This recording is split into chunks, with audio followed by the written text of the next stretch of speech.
Hello guys. तो चलिए start करते हैं आज का नया टॉपिक। आज का टॉपिक है प्रोपोजिशन। प्रोपोजिशन बेसिक एक कंप्यूटर का है, कंप्यूटर वालों का है।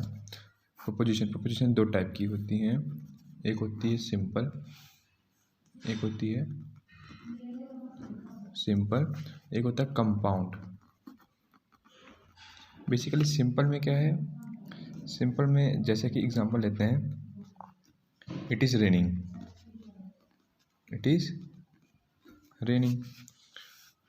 जिसमें एक टाइप का सेंटेंस होता है, उसे कहते हैं कि सिंपल। लेकिन कंपाउंड क्या होता है, कंपाउंड में जैसे कि it is raining and wind is blowing,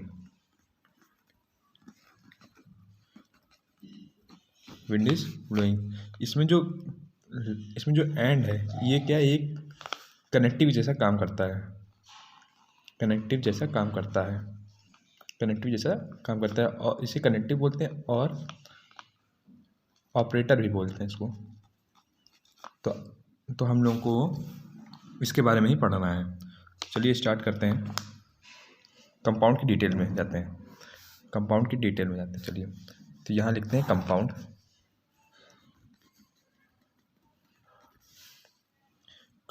proposition.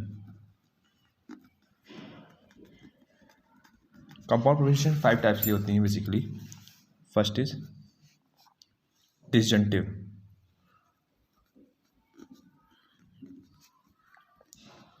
जिसे हम लोग और बोलते हैं, और इसका सिंबल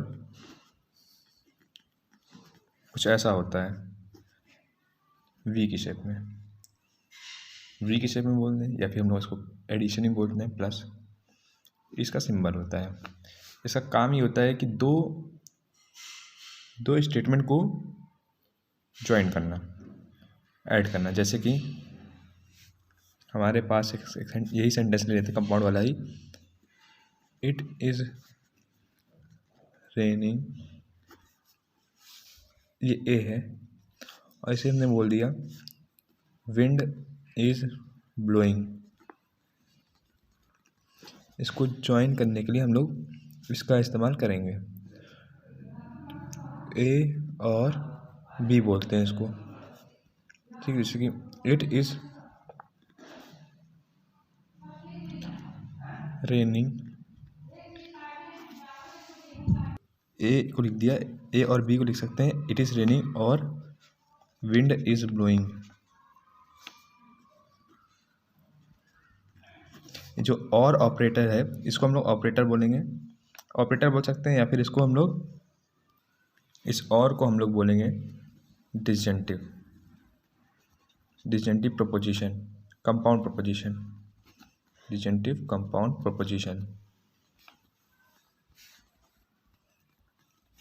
तो ये था हमारा डिसजंक्टिव। अब नेक्स्ट आते हैं कंजक्टिव। कंजक्टिव को एंड भी बोलते हैं, और इसका सिंबल ए जैसा होता है, कैप जैसा, और डॉट होता है। इसका यूज़ मल्टीप्लाई की जैसा होता है। जैसे कि यही वाला एग्जांपल लेते हैं, सब एज इट इज उतारेगा, बस सेंटेंस जो है बनाएंगे। It is raining and wind is blowing. तो ये था हमारा कंजक्टिव। अब थर्ड आते हैं कंडीशनल। कंडीशनल को हम लोग इम्प्लीकेशन भी बोल सकते हैं, और इसका सिंबल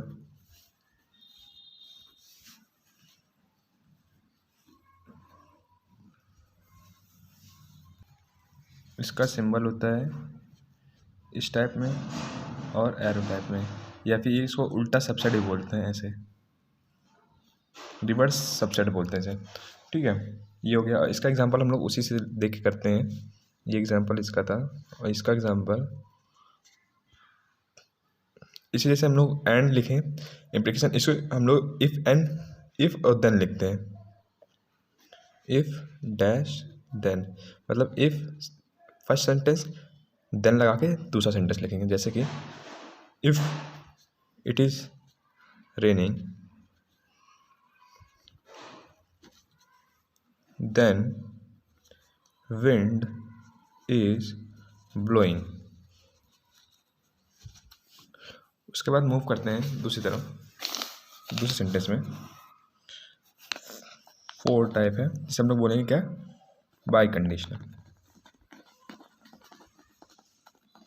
बाई कंडीशन जिसे हम लोग इम्प्लीकेशन भी बोलते हैं, सॉरी इम्प्लीकेशन ही इक्विवेलेंस बोलते हैं, इक्विवेलेंस बोलते हैं।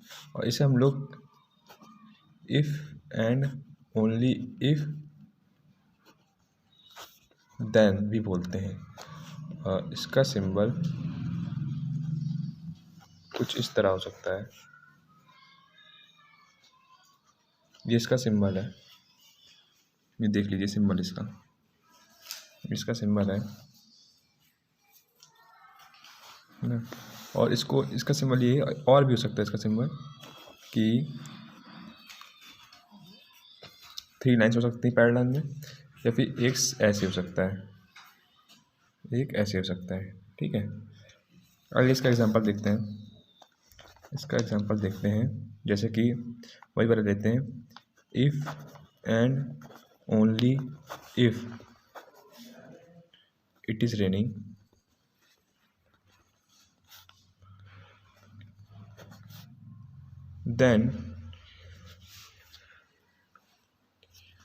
then wind is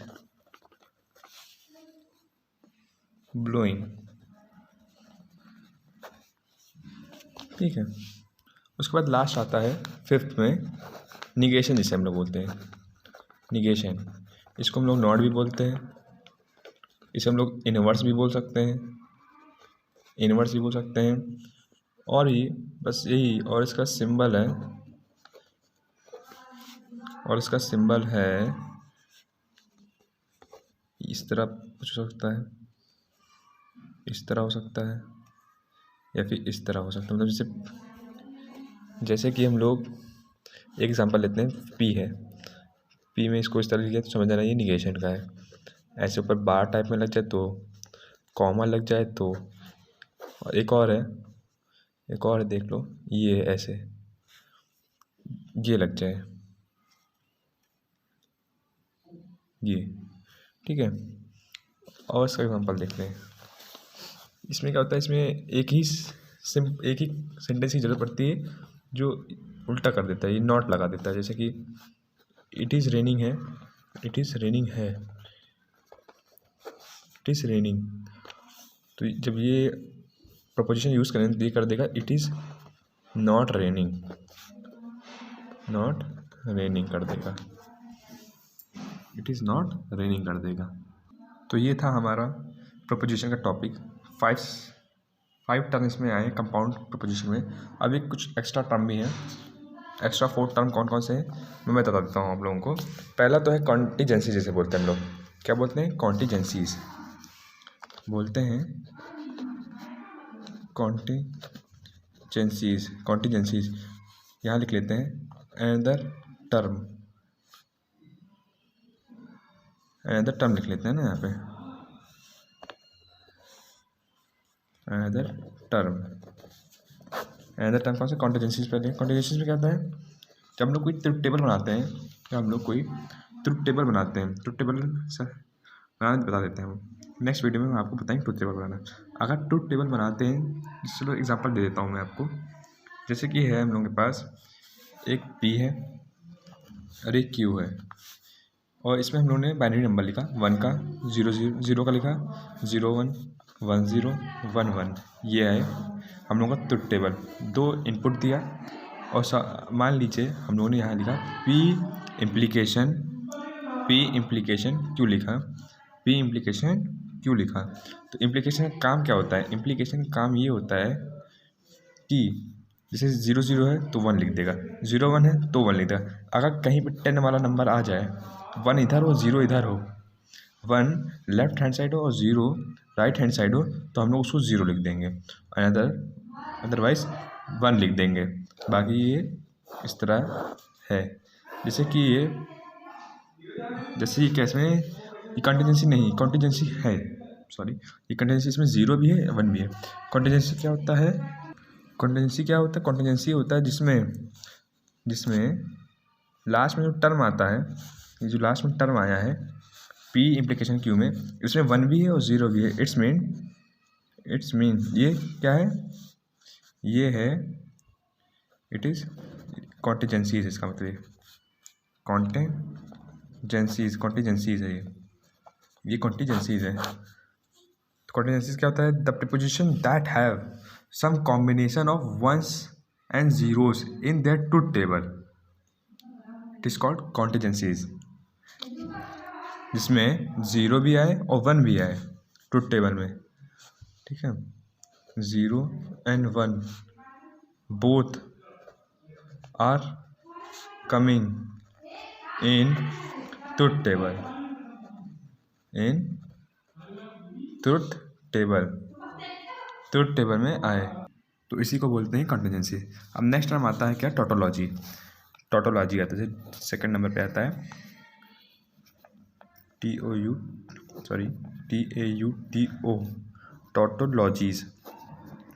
टोटोलॉजीज है ये, टोटोलॉजी। तो टोटोलॉजी में क्या होता है? ट्रुथ टेबल में जिस तरह इसमें 0 और 1 आया है, और लेकिन उसमें केवल ट्रुथ टेबल में केवल 1 आया है, only 1 value comes in output भी बोल सकते हैं, आउटपुट ही तो है, तो आउटपुट भी उससे बोल सकते हैं, आउटपुट में आए। जैसे कि हम लोग एक एग्जांपल लेते हैं, यहाँ लिखते हैं P और यहाँ लिखते हैं 1। P की वैल्यू में आ गया जैसे 0, इसमें 0 और 1 आ गया। सॉरी, यहाँ पे हम लोग लिख लेते हैं X, P तो यहाँ Q लिख लेते हैं, इसको चलो Q बना लेते हैं, तो ये Q है, और 0 0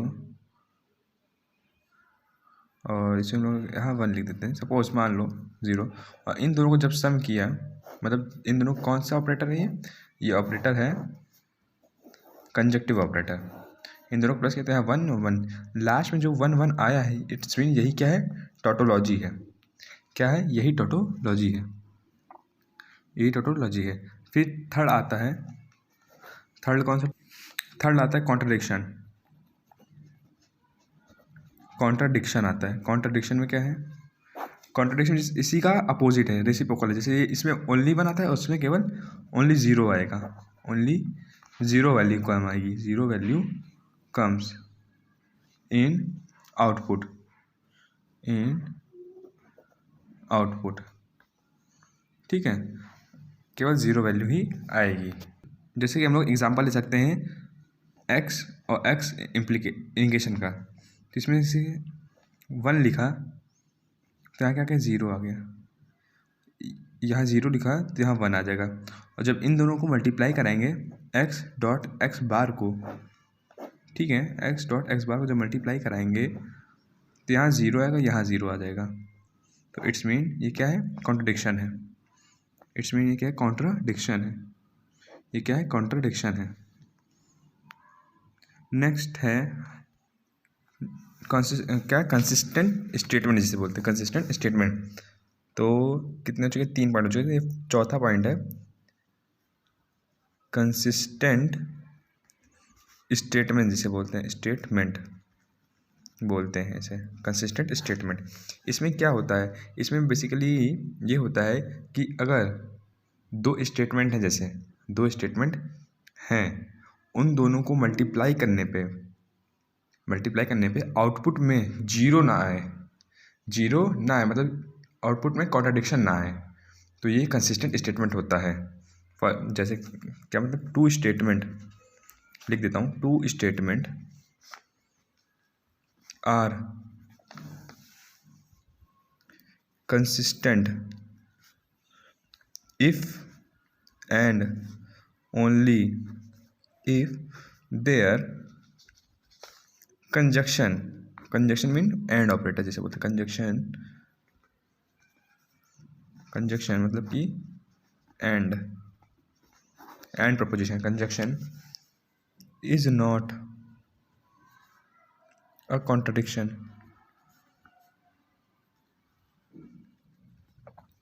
सपोज जैसे कि मेरे पास दो वेरिएबल हैं एक्स वाई, दोनों को हम प्लस करना चाहते हैं। ओ तेरी लाइट चली गई, कोई नहीं, ठीक है। दोनों को हम लोग प्लस करना चाहते हैं तो क्या होगा देखते हैं। ये एक्स है, ये वाई है, ये एक्स है, ये वाई है। कोई वेरिएबल लेते हैं, कोई भी वेरिएबल, अब कोई भी आउटपुट लेते हैं। जैसे कि यहाँ लिखा 0 1, यहाँ लिखा 1 0, दोनों को प्लस किया, दोनों को मल्टीप्लाई करेंगे। अगर मल्टीप्लाई करेंगे तो ये क्या कॉन्ट्रडिक्शन आ जाएगा। जैसे एक्स डॉट वाई किया तो यहाँ 0, यहाँ 0, इट्स मीन ये क्या है, ये कंसिस्टेंट स्टेटमेंट नहीं है। मीन्स ये जो आया है आउटपुट हम लोगों का, ये क्या है, it is not a consistent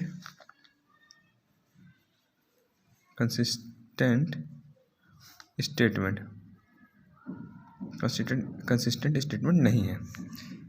तो जैसे कि मान लो, सपोज कर लो, दो वेरिएबल हैं 1 1 1 1, इसमें मैंने दिया, इनका आउटपुट मल्टीप्लाई करने में 1 1 आ गया, 0 नहीं आया, मतलब कंट्रोडिक्शन इसमें नहीं है। इसका मतलब ये क्या है, कंसिस्टेंट है,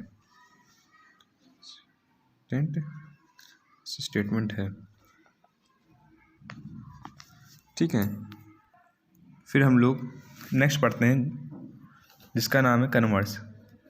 कन्वर्स में क्या होता है, कन्वर्स में सपोज कर लो जैसे कि हमारे पास पी इम्प्लीकेशन क्यू है, पी इम्प्लीकेशन क्यू है, जब हम लोग कन्वर्स करेंगे तो ये क्यू इम्प्लीकेशन पी कर देगा। सीधा सा फंडा है, उल्टा कर देगा, रेसिप्रोकल कर देगा। पी इम्प्लीकेशन क्यू तो क्यू इम्प्लीकेशन पी कर देगा, ठीक है। और नेक्स्ट आता है जैसे इन्वर्स आता है। इन्वर्स हम लोगों ने वहाँ पढ़ा था पीछे, निगेशन जैसा होता है। जैसे इसमें पी इम्प्लीकेशन क्यू है, पी इम्प्लीकेशन क्यू है ना, पी इम्प्लीकेशन क्यू है, इसी को देखिएगा, ये कुछ नहीं है, पी इम्प्लीकेशन क्यू है तो इसमें नॉट आ जाएगा, P not implication Q not, ठीक है। P not implication Q not, ये इन्वर्स हो गया। अब नेक्स्ट आता है 7th number, Contra positive. Mostly question Contra positive से पूछे जा सकते हैं या फिर कॉन्ट्रडिक्शन टोटोलॉजी, ये मेन होते हैं, इन्हीं का बेसिक यूज़ होता है। जैसे कि हमारे पास है पी इम्प्लीकेशन क्यू, तो इसमें क्या होगा, इसमें इन्वर्स प्लस कन्वर्स दोनों होगा, इन्वर्स और कन्वर्स दोनों होगा। जैसे कि पी इम्प्लीकेशन क्यू तो उसका क्यू इम्प्लीकेशन पी नॉट लग जाएगा दोनों में। तो ये था हमारा कुछ इस टॉपिक। तो आइए हम लोगों का मुलाकात इसके बाद होगी, नेक्स्ट वीडियो में मिलते हैं हम लोग। जय हिंद।